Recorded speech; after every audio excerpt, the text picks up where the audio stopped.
Hello everyone, study point RC के YouTube channel पर आप सभी का स्वागत है। और 2-3 दिनों के ब्रेक के बाद आज फिर से आपके सामने जनरल नॉलेज की जो हमारी प्रमोशन 40 साल की क्लासें चल रही थी वो वापस लेकर हाजिर हूँ आपके सामने। कुछ प्रॉब्लम की वजह से क्लासें नहीं हो पाई, इसलिए क्षमा के प्रार्थी हैं, किंतु आज से वापस आपकी क्लासें वो सेपरेट रूप से सुचारू रूप से रेगुलर है वो स्टार्ट हो गई है। तो आप लगातार है वो अपना रिस्पॉन्स देते रहिए और मैं उम्मीद करूंगा कि आज की क्लास में आप काफ़ी अच्छी संख्या में मौजूद हैं और लगातार पढ़ाई भी कर रहे हैं। बात रही जीके की, जीके के सिलेबस की। यदि आपको जीके के सिलेबस के बारे में जानना है, विस्तार से जानना है क्या क्या पढ़ें, अब टाइम बहुत कम है, इसलिए आपको क्या क्या पढ़ना है, इंपॉर्टेंट चीज़ें क्या है। 1 महीने का टाइम हम लगभग पीए के एग्ज़ाम के लिए रहा है, तो उसके लिए यदि आपको जानना है कि जीके में क्या पढ़े एक महीने में, पहली बात तो अपनी जो 50 लगभग 49 क्लासें हैं वो थ्योरी की हैं। थ्योरी की 49 क्लासें जनरल नॉलेज की हैं, वो चैनल पर है, तो आप उनको देखिए। लगभग क्लासें क्या है, कोई 5 मिनट की है, कोई 8 मिनट की है, इतनी ही हैं। यदि आप 6 मिनट की एवरेज क्लास लगाते हैं, क्लास को 6 मिनट की मानते हैं, एक क्लास को 6 मिनट की, तो 50 क्लासें हैं। मान लीजिए 50 क्लासें हैं, 50 गुणा 6 300, इसका मतलब 5 घंटे तो देने आपको। 5 घंटे की क्लासें हैं, 1 महीने में आप इनको 5 बार पढ़ लीजिए। इन क्लासों को 5 बार पढ़िए और लगातार जो प्रमोशन 40 की क्लासें चल रही हैं उनको देखिए।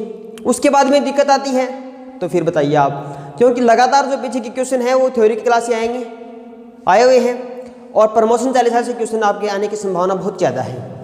ठीक है, और यदि आपको जीके के बारे में और कुछ जानना है तो आप बता दीजिएगा, आपको हम सेपरेट रूप से अपना जो सिलेबस है उसके बारे में बता देंगे। ठीक है, तो आज के पहले प्रश्न की शुरुआत करते हैं बिना किसी देरी के। चलो, पहला क्वेश्चन है, जलियांवाला बाग हत्याकांड किस वर्ष हुआ? क्या है? जलियांवाला बाग हत्याकांड के बाद पूछा गया है, जलियांवाला बाग हत्याकांड कब हुआ? इसका उत्तर हो जाएगा 1919 का जो आपका ऑप्शन है वो सही हो जाएगा। हाँ, 1919 का ऑप्शन आपका सही हो जाएगा। कब हुआ? 13 अप्रैल, सही डेट पूछे तो 13 अप्रैल 1919। कहाँ हुआ? अमृतसर पंजाब में। अमृतसर पंजाब। अमृतसर को क्या कहते हैं बताइए? अमृतसर में क्या है? एक स्वर्ण मंदिर है, स्वर्ण मंदिर, गोल्डन टेम्पल है अमृतसर में। और किसके आदेश से गोलियां चलाई गई? जनरल डायर के। किसके? जनरल डायर के आदेश से गोलियां चलाई गई। और 1919 में क्या हुआ? एक 1919 में रोजेट एक्ट आया। क्या आया? रोजेट एक्ट आया। इसे क्या कहते हैं? इसे काला कानून कहते हैं। क्या कहते हैं? काला कानून। इसे काला कानून क्यों कहते हैं? क्योंकि किसी भी व्यक्ति को शक के आधार पर गिरफ्तार किया गया। किसके आधार पर? शक के आधार पर गिरफ्तार किया गया, इसे काला कानून कहा गया। इस जलियांवाला बाग हत्याकांड के बाद में महात्मा गांधी ने अपनी उपाधि त्याग दी। कैसे इनकी उपाधि त्याग दी थी? ठीक है, 1919 की बात आ गई। इसके बाद 1920 में एक आंदोलन शुरू किया महात्मा गांधी ने, असहयोग आंदोलन, असहयोग, कि अंग्रेजों का किसी प्रकार से हम सहयोग नहीं करेंगे। तो ये अपने पहले प्रश्न की आज बात हो गई। चलो दूसरे प्रश्न की बात करते हैं। बिल्कुल सरल सा क्वेश्चन है, डुरंड कप का संबंध किस खेल से है? डुरंड कप का। और ये क्वेश्चन एक बार नहीं कई बार पूछा गया है एसएससी के एग्जाम में, लगातार रिपीट होने वाला क्वेश्चन है कि डुरंड कप का संबंध किस खेल से है? Durand cup.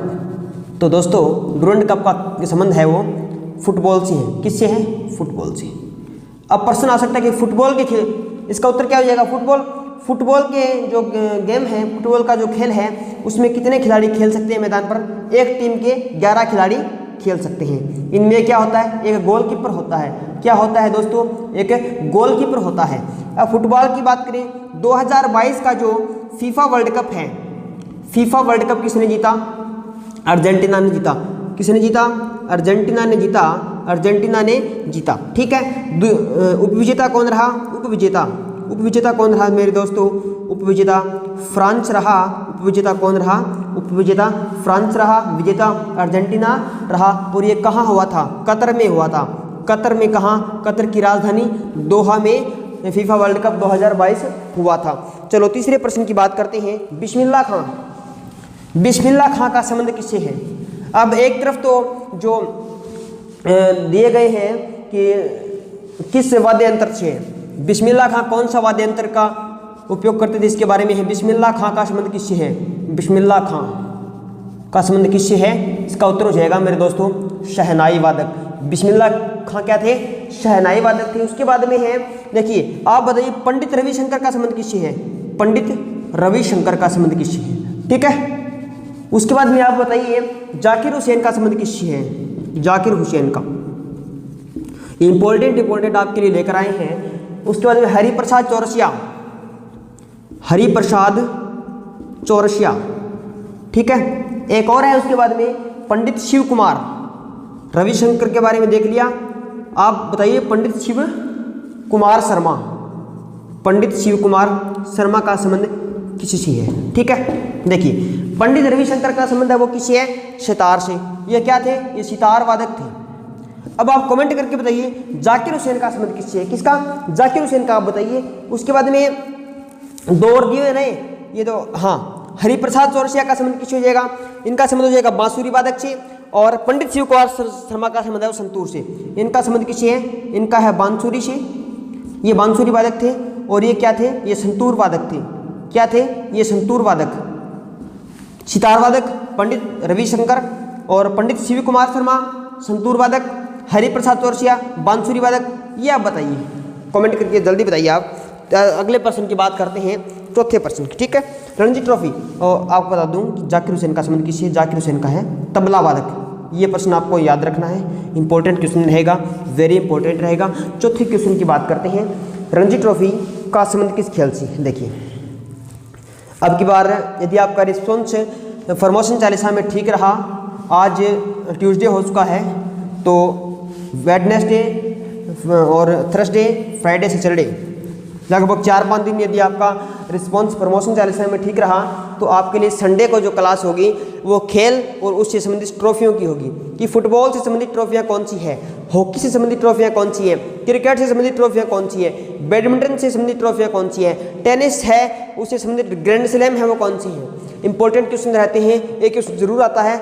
यदि आपका रिस्पॉन्स अच्छा रहा, आप लगातार क्लासों में उपस्थित होते रहें, तो आपके लिए संडे को है वो थ्योरी की क्लास खेल की उपलब्ध करा दी जाएगी।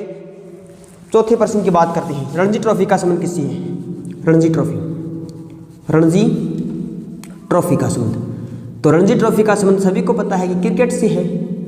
किससे है? क्रिकेट से। अब क्रिकेट से संबंधित और ट्रॉफी कौन सी है? एक है दिलीप ट्रॉफी। कौन सी trophy? Dilip trophy, Ranji trophy. और बताइए एक ट्रॉफी और है, कौन सी है? हाँ वही रणजी ट्रॉफी आ गई। हाँ ईरानी ट्रॉफी, ईरानी ट्रॉफी, ईरानी ट्रॉफी पूछ लेगा कि ईरानी ट्रॉफी का संबंध किससे है? क्रिकेट से है। बोल्डर गावस्कर ट्रॉफी का संबंध किससे है? बोल्डर गावस्कर भारत और ऑस्ट्रेलिया के बीच में होती है, क्रिकेट की है। ठीक है। अब 2022 में जो T20 वर्ल्ड कप हुआ है वो किस देश ने जीता है? 2022 का T20 वर्ल्ड कप किसने जीता है दोस्तों? इंग्लैंड ने जीता है। किसने जीता है? इंग्लैंड ने जीता है। उपविजेता कौन रहा? उपविजेता पाकिस्तान रहा। कौन रहा दोस्तों? उपविजेता पाकिस्तान रहा। अब 2023 का वुमेन अंडर 19 टूर्नामेंट किसने जीता? 2023 का वुमेन अंडर 19 क्रिकेट टूर्नामेंट किसने जीता? भारत ने जीता। याद ये रखना है कि भारत ने जीता है अंडर 19 टूर्नामेंट क्रिकेट का, ये भारत ने जीता। तो पहली बार जीता है भारत ने, इसका पहली बार आयोजन किया गया, इसका संस्करण पहला था। और किसने जीता? भारत ने जीता। किसको हराया हमने? हमारे जो टीम है महिलाओं की, उसने किसको हराया? इंग्लैंड को हराया। ठीक है। चलो 5वें प्रश्न की बात करते हैं। 5वां प्रश्न है, पंजाब का नृत्य कौन सा है? पंजाब का नृत्य कौन सा है, या फिर पंजाब से संबंधित नृत्य कौन सा है? पंजाब से, इसमें जो आपके ऑप्शन दिए गए हैं पंजाब से संबंधित नृत्य, पंजाब से, तो पंजाब का जो नृत्य है इसमें ऑप्शन के आधार पर आपको उत्तर हो जाएगा भांगड़ा। भांगड़ा कहाँ का है? पंजाब का। चलो आप गुजरात के नृत्य के बारे में बताइए, गुजरात का कौन कौन से है? गुजरात का गरबा है, गरबा है ना गुजरात का, गरबा है, डांडिया है। ठीक है। गरबा और डांडिया गुजरात के हैं। राजस्थान के बता दीजिए आप, राजस्थान के बता दीजिए आप। राजस्थान के क्या हो जाएंगे? घूमर हो जाएगा, कालबेलिया हो जाएगा। किसके हैं? राजस्थान की।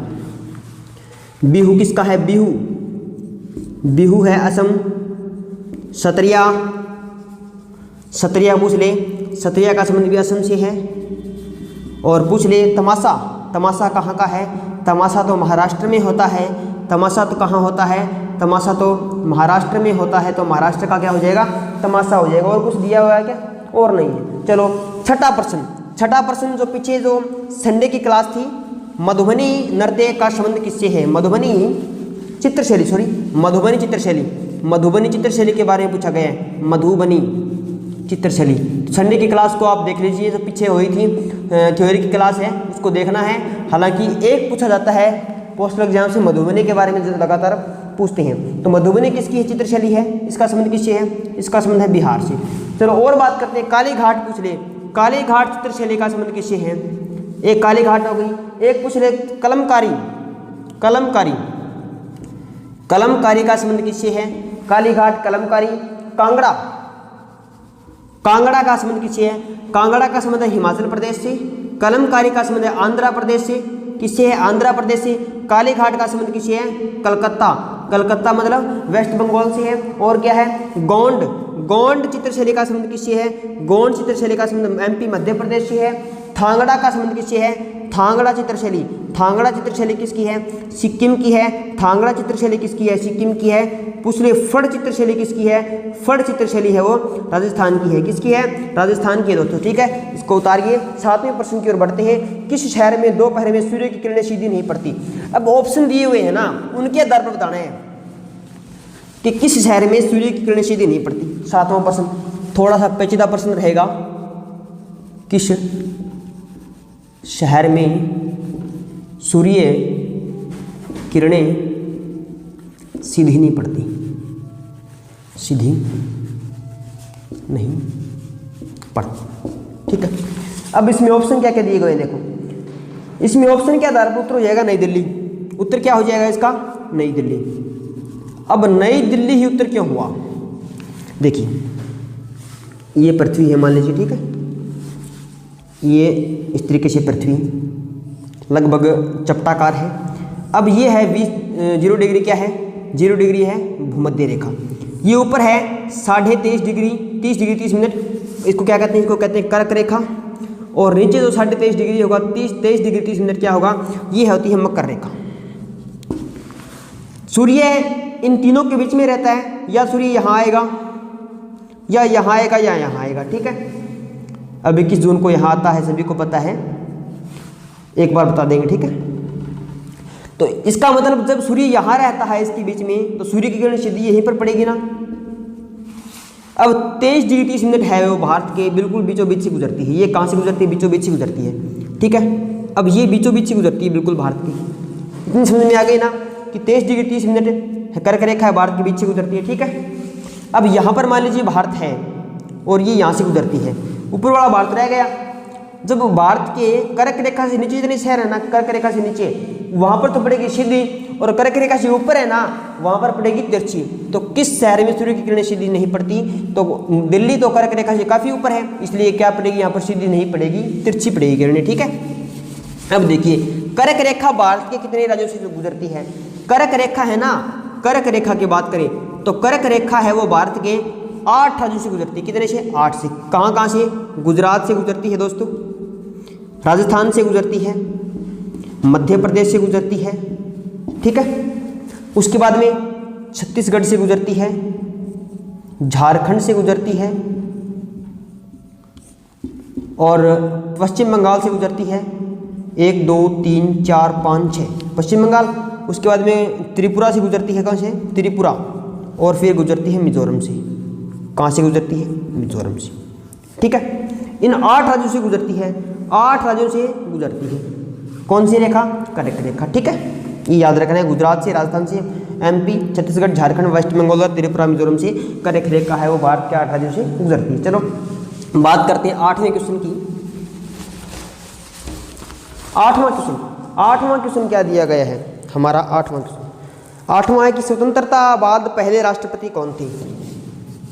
कि इसका मतलब भारत के पहले राष्ट्रपति के बारे में पूछा गया है। स्वतंत्रता बाद प्रथम राष्ट्रपति, तो चाहे राष्ट्रपति स्वतंत्रता बाद ही आएगा भारत का।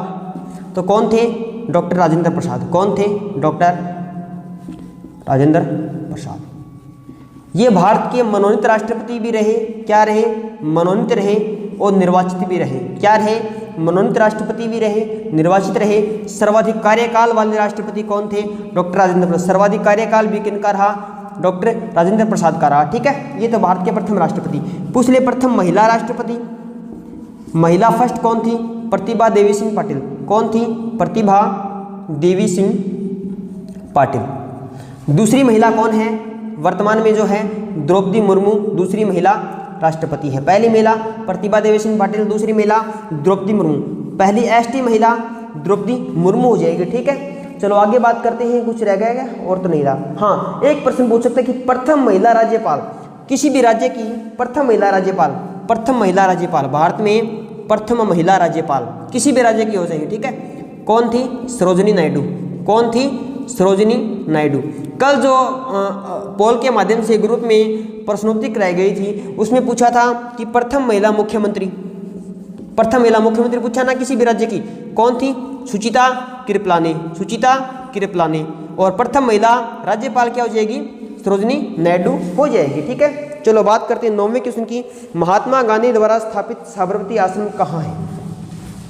बिल्कुल सरल क्वेश्चन है। महात्मा गांधी द्वारा स्थापित साबरमती आश्रम कहाँ है, तो 9वां क्वेश्चन है साबरमती आश्रम। ये क्वेश्चन है ना, 9वां ही है ना, 9वां ही। साबरमती आश्रम, साबरमती आश्रम कहाँ है, ये गुजरात में है मेरे दोस्तों। कहाँ पर है, गुजरात में। गुजरात में कहाँ, अहमदाबाद गुजरात में। अहमदाबाद गुजरात में। कहाँ है साबरमती आश्रम, अहमदाबाद गुजरात में है। और साबरमती अहमदाबाद, ये गुजरात में क्या है, साबरमती आश्रम है। अहमदाबाद किस नदी के किनारे है, साबरमती नदी के किनारे कौन सा शहर है, अहमदाबाद शहर स्थित है। दांडी यात्रा की बात करें, दांडी यात्रा कब चली, 12 मार्च से 1930 से स्टार्ट होकर ये 6 अप्रैल 1930 तक चली। कब तक चली, 6 अप्रैल 1930 तक दांडी यात्रा चली। और ये दांडी यात्रा साबरमती से, कहाँ से स्टार्ट हुई, साबरमती आश्रम से स्टार्ट हुई और कहाँ तक चली, दांडी नामक स्थान तक ये यात्रा चली थी दोस्तों। ठीक है, इसका उत्तर ये हो जाएगा। चलो बात करते हैं अगला 10वां क्वेश्चन। 10वां क्वेश्चन बिल्कुल सरल है, कराया गया है और थोड़ी सी लैंग्वेज है वो हार्ड हो सकती है। पूछा गया कि भारत का संविधान, अब प्रश्न में लिखूंगा नहीं पढ़ूंगा। भारत का संविधान भारत के राष्ट्रपति को राज्य सरकार को निलंबित करने और देश के किसी भी राज्य पर राष्ट्रपति शासन लगाने की शक्ति देता है। उसका अनुच्छेद कौन सा है। सीधा सीधा पूछा क्या गया है कि राष्ट्रपति शासन किस अनुच्छेद के तहत लगाते हैं, राष्ट्रपति शासन किसके तहत लगाते हैं। इसका उत्तर हो जाएगा अनुच्छेद 356।